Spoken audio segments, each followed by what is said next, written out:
This is KM Wyland, and you are listening to the 642nd episode of the Helping Writers Become Authors podcast. I hope you enjoyed this week's episode, How Meditation Can Inspire Your Next Story. As writers, it often seems we are channeling our stories more than creating them. So it should be no surprise to learn the tool of meditation can inspire your next story. I have often thought of writing as something of a meditation. When we are really in the zone, it can feel like an altered state. Especially when I was younger, inspiration would sometimes strike with such force that I would call it a story high. I could write it for weeks sometimes before experiencing story hangover. As writers, our great love affair is with inspiration. Sometimes that relationship is on, and we are flooded with creative passion and more ideas than we know what to do with. At other times, we have to put in the work to court our inspiration. And most writing lives require a balance of both. One of the most profound lessons I have learned over the last decade is the importance of cultivating a lifestyle of creativity.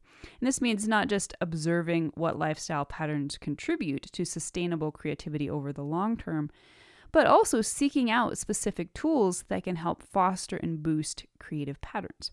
Turns out, meditation can be one of those tools. Meditation has become increasingly accepted and popular in recent decades, mostly for its positive effects on mental health. For me, it has been a game changer in so many ways. I came to it several years ago during a difficult period in my life and have instituted a daily practice that has literally become my favorite time of the day. But before I was ever meditating on purpose, I was using this same brain space whenever I played with my stories. Whether I was daydreaming in the car, telling myself stories as I fell asleep, imagining my characters throughout the day, writing away on a story high, or purposefully journeying into what I came to call the dream zone, I was unwittingly taking advantage of the profound benefits that meditative states can offer creativity. Last week, I released 6 guided meditations that take writers on a journey through the primary archetypal character arcs of the life cycle. I've discussed all of these archetypes in depth on my site and in my latest book, Writing Archetypal Character Arcs. But as I pondered what project I wanted to work on next, I realized what most excited me was sharing the tools that have transformed my life and creativity over the years. I wanted to create a tool that didn't just tell writers about story techniques, but that helped them access and experience the stories for themselves. Guided meditations are a helpful tool for easing us into a meditative state via gently narrated instructions. The narrator might invite you to visualize certain things or explore certain sensations or emotions in your body. A guided meditation provides a sort of guardrail you can hang on to as you descend into the boundlessness of your own subconscious. Guided meditations can be a fabulous tool for helping us let go of our conscious brain's expectations of what we should be thinking about in regards to our stories, provided by the narrator to allow images, ideas, and emotions to arise freely in our brains.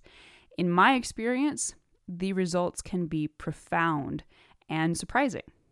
However, guided meditations are only the tiniest tip of what is available to writers in using meditation to inspire story ideas. And more than that, I should state that I do not believe guided meditations are a replacement for a dedicated personal practice.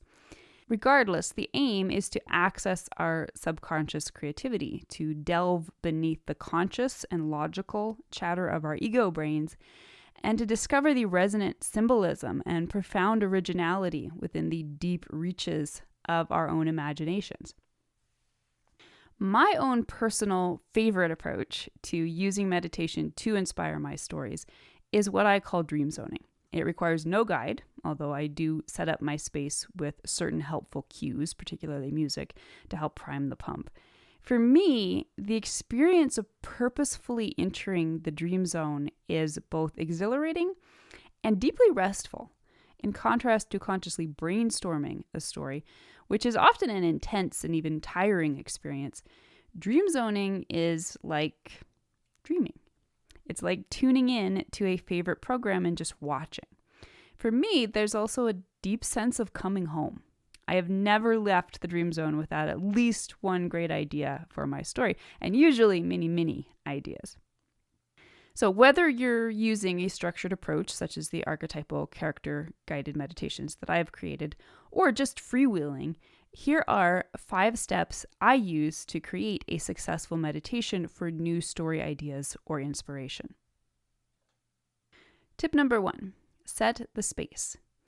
This could mean seeking privacy, shutting the door, turning off notifications. It might mean turning out the lights or waiting until evening. But it could also mean taking a walk or a ride in the car. The point is to create a physical container for the experience that will help you avoid distractions and allow you to turn off your front brain and settle in to your deep imagination. Tip number 2, add a zone out aid. To help in tuning out the distractions and dropping in, you may find it helpful to add some sort of visual aid as a focal point. At its simplest, you might just choose a spot on the wall and stare at it. But I always find it helpful if my visual aid offers gentle, rhythmic movement. My personal fave is fire. A fire pit at night is ideal, but I've also used candles. If you don't have access to a fire, you could try streaming a fireplace video or a nature video. I've also found lava lamps particularly restful in a hypnotic sort of way. Tip number 3, choose music. Some people will find silence to be most helpful in sinking in, but you may also want to add music.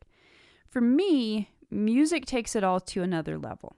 Of itself, it creates a sort of guided experience that allows you to use the cues, whether lyrics or just the emotional response to the music, to invite you deeper into your story. Choose your music carefully, since the wrong music can throw everything off, although I will say that sometimes music that doesn't seem to fit can help you discover unexpected moments in your stories. Tip number 4, treat it like a meditation, but fun. Now, some people hear the word meditation and think, oh, that's too boring and hard, I could never do that. Meditation of any sort does require discipline, to sit still, to be with one's own body, to ignore insistent thought patterns, to concentrate, etc. However, in my experience, creative meditation is never anything but fun. That said, to get the full benefit, you do have to treat it like a meditation, complete with the sitting still and the concentrating. If you find it difficult to sink in due to distracting thoughts or fidgets, just stick with it. This is where the music and visual aids can become helpful in distracting you from your distractions. But most of all, remember, it's fun. You get to be a kid again and just daydream and play in your own imagination. If it feels too much like work, then it may not be the right time for this particular tool. And tip number 5, take notes. In my younger years, I used to hold the belief that the only idea worth writing is one I will remember. Countless forgotten ideas down the road, I no longer believe that. Nowadays, I take conscientious notes. The dreaminess of meditative states can make it just as easy to forget your new ideas as it is to forget your nighttime dreams a few minutes after waking. Although you may not want to interrupt the meditation itself, keep a notebook handy so you can scribble down any ideas or images you want to remember. The vast majority of notes in my idea folder for any given story are ones I took during a dream zoning session. So much good stuff. All right, so the dream zone is a place without rules. You can use it however feels most intuitive and helpful to you. But by its very nature, it can also feel a bit overwhelming. What do you do when you get there? So here are 6 of the things I focus on when I head into the dream zone to play with my stories. You can use any or all of them to help you get the most out of your creative meditations. Number 1, find the big scenes and the plot points. Often, the images and ideas that come to you in the dream zones will be big ones. Especially if you're using cinematic music for inspiration, you will likely find yourself swept away by what will become the biggest moments in your story. Unless you're using a guided aid, such as the archetypal character guided meditations, which walk you through the entire story arc and all the major plot points, you may want to keep a part of your brain alert to which scenes will make the most sense at different moments in your story's structure. For instance, when I was dream zoning with my work in progress, Wild Blood, I saw a scene in which one character seemed to die, was saved by another, and in so doing, both of their magical powers and identities were revealed. Thanks to my awareness of story structure, I knew right away this was likely to end up being the first plot point in my story, and this helped me guide my imaginings from there. Number 2, tap into organic originality. The best thing about the Dream Zone is that it offers a hotline to your subconscious creativity. This is the deepest part of you, and therefore the most original. This is a direct line of communication with the ideas and messages that are yours to speak in this life. Although what you see in the Dream Zone will undoubtedly be influenced by all the images your mind has stored throughout your life, you will also have the capability to access images, characters, and scenarios you've never seen enacted in other people's stories. Although it's totally fine to play with the tropes you enjoy, when something you've never seen before pops up, pay attention. Follow it down the rabbit hole and see if it leads you to surprising places your conscious brain may never have been able to dream up. Number 3. Go deep to discover authentic character arcs. So the other cool thing about the subconscious is that it is steeped in archetypes. And just as our brains naturally understand the shape of story long before we start learning the technicalities of story structure, we also naturally understand the language of archetype and therefore character arc. In short, our subconscious brains are often much better storytellers than our conscious brains. For me, I always notice a depth of resonance to the character development I experience when in the dream zone that is much harder to access simply through left brain knowledge and technique. More than that, playing with archetypes in the dream zone, whether they arise naturally or whether you're consciously drawing upon one, as I've done in the archetypal character guided meditations, can be personally transformative as well. After all, our characters are us. Anytime an archetypal character presents itself to our imagination, it represents a part of our own brains interacting with that deep symbolism. Number 4, make use of the symbolism. So speaking of symbolism, it can be a blast, particularly if you're a visual thinker. Take note of the imagery. What colors are especially vibrant? What animals wander through the scene? You might see scenes or snippets from your story that don't obviously impact the plot, but that offer insight into deeper meanings in your story. For example, my first snippet of inspiration for Wild Blood was a single image of a woman dressed in severe Tudor black, standing in front of a single stone tower in a snowy landscape with a raven overhead. Now, at the time, I didn't know anything about what these images meant, but I played with them until they revealed a depth of symbolism and meaning that eventually became a whole story. Number 5, get unstuck. As a creative aid, meditation is unparalleled. Whenever your logical brain gets snarled up on a plot problem, take a ramble into the dream zone and let your subconscious have a crack at it. Shifting from our word brain to our picture brain can bring in a whole host of new ideas and solutions that might never have occurred to us otherwise. And number 6, remember the wonder and have fun. Not only can meditation inspire your next story, it can also serve to remind you and or keep you in touch with the glory that is creative storytelling. If you ever find yourself taking your writing too seriously or feeling like you've lost the joy of the craft, Giving yourself permission to simply daydream is the single best way I know to return to the wonder of storytelling. Although meditation in all its many forms can take you deep and initiate intense transformations, it's also fun.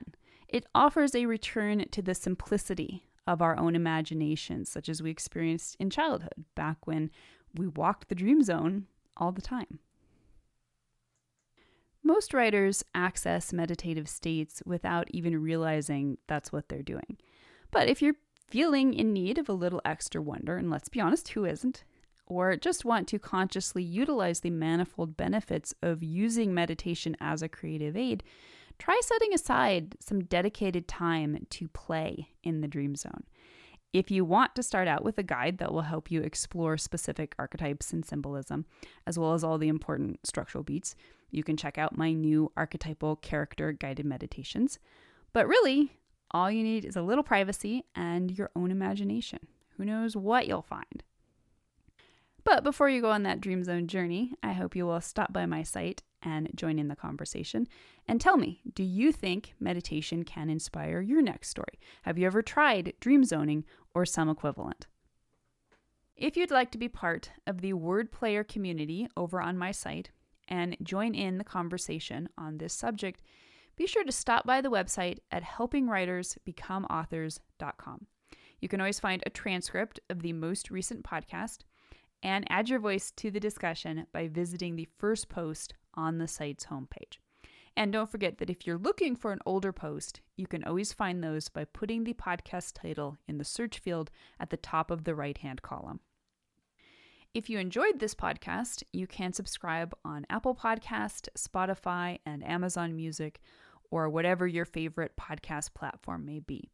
And if you'd like to do something to support helping writers become authors, it always means a ton if you're able to leave just a quick rating or review on your site of choice. Also, many thanks to those who support my work on Patreon.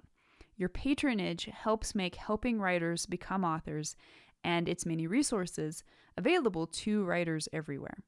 If you're interested in becoming a patron, you can find out more at patreon.com/kmweiland. Thank you so much for listening to the Helping Writers Become Authors podcast, and be sure to check back again next week.